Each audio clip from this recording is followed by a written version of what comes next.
लेकिन तभी air hostess उसे देख लेती है और उसे रोकती है, लेकिन टॉम किसी तरह उसे चकमा देकर वहां से भाग जाता है और प्लेन के टायर्स के पास जाकर छिप जाता है। अब वो प्लेन के टेक ऑफ का इंतजार कर रहा होता है कि कब जहाज उड़ान भरे और मैं यहाँ से निकल जाऊं, लेकिन तभी वहाँ पाल्मा आ जाती है और उस पर भौंकने लगती है। दरअसल पाल्मा टॉम की जान बचाना चाहती थी, क्योंकि टेक ऑफ के दौरान टॉम गिर भी सकता था, और जब जहाज ऊंचाई पर पहुंचता है तब हवा में ऑक्सीजन की मात्रा कम हो जाती है, जिसकी वजह से इंसान की मौत भी हो सकती है। अब यहाँ पाल्मा के भौंकने की वजह से गार्ड्स वहाँ आ जाते हैं और टॉम को देख लेते हैं। अब इससे पहले कि गार्ड्स टॉम को पकड़ लें, वो अपनी जान छुड़ाकर वहाँ से भाग जाता है। अगली सुबह हम टॉम और पाल्मा को एक साथ सोते हुए देखते हैं। तभी वहाँ विक्टर आ जाता है। वो टॉम को बहुत डांटता है और उसे जबरदस्ती घर ले जाने लगता है। यह देखकर पाल्मा विक्टर पर भौंकने लग जाती है, जिससे विक्टर पीछे हट जाता है। अब विक्टर को फ्लाइट के लिए भी देर हो रही थी, इसलिए वह मैकेनिक से कहता है कि मेरे बेटे का ध्यान रखना, मैं उसे वापस लेने आऊंगा। यह कहकर वह वहाँ से चला जाता है। कुछ देर बाद वहाँ नीना आती है, जो उस मैकेनिक टेक्नो पर गुस्सा हो जाती है, क्योंकि वो अपना ख्याल नहीं रखता। दरअसल इनके बीच बाप बेटी का रिश्ता होता है। अब इन लोगों की बातें चल ही रही होती हैं कि तभी एक प्लेन की आवाज आती है। उसे सुनते ही पाल्मा फिर से रनवे की तरफ भागने लगती है, क्योंकि उसे आज भी लगता है कि डेविड उसे लेने आया है। ये सब देखकर मैकेनिक बताता है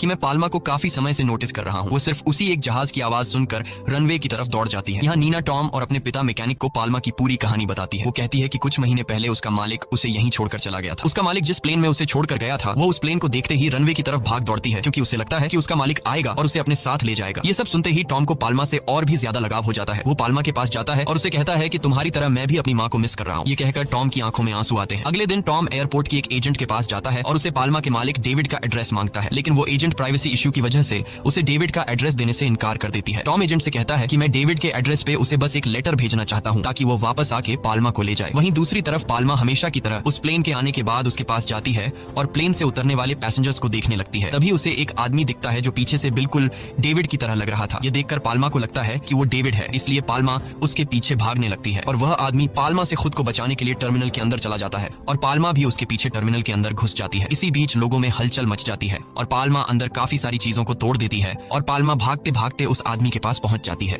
पर उस आदमी को देखने के बाद पाल्मा को पता चल जाता है कि यह आदमी डेविड नहीं है। ये देखकर पाल्मा बहुत ज्यादा मायूस हो जाती है और तभी वहां पर गार्ड्स भी आ जाते हैं। गार्ड्स वाले जाल की मदद से पाल्मा को पकड़ने लगते हैं, क्योंकि अब ये लोग भी पाल्मा से बहुत ज्यादा तंग आ चुके थे। अब जैसे ही ये लोग पाल्मा को पकड़ने वाले होते हैं, तभी उसी बीच वहां टॉम आता है, जो उस गार्ड को चकमा दे देता है, जिससे एक बार फिर से पाल्मा वहां से भागने लगती है। टॉम पाल्मा को सिक्योरिटी गार्ड से बचाकर नीचे बेसमेंट में लाता है। तभी वहां पर वो एजेंट भी आती है, जो कुछ देर पहले टॉम को डेविड का एड्रेस देने से इनकार कर रही थी, लेकिन अब वह पाल्मा पर तरस खाकर टॉम को डेविड का एड्रेस दे देती है और उससे कहती है कि तुम इसे लेकर यहाँ से पीछे वाले रास्ते से निकल जाओ। अब जब विक्टर फ्लाइट से वापस आता है तो उसे वहाँ इंटरनेशनल फ्लाइट के पायलट्स देखने को मिलते हैं, जिनके ड्रेस व्हाइट होते हैं। ये देखकर विक्टर मन ही मन सोचता है कि काश मैं भी एक दिन यह वर्दी पहन सकता। विक्टर को अभी इंटरनेशनल लाइसेंस नहीं मिला था और उसका एक सपना था कि वह इंटरनेशनल फ्लाइट उड़ाए। अब जब विक्टर सिक्योरिटी के हेड से मिलता है तो सिक्योरिटी हेड विक्टर पर बहुत गुस्सा होती है, क्योंकि उसके बेटे और पाल्मा की वजह से उनकी बहुत बदनामी हो रही है। अब यहाँ सिक्योरिटी की हेड विक्टर से कहती है कि अगर तुम्हें इंटरनेशनल फ्लाइट्स का लाइसेंस चाहिए तो तुम्हें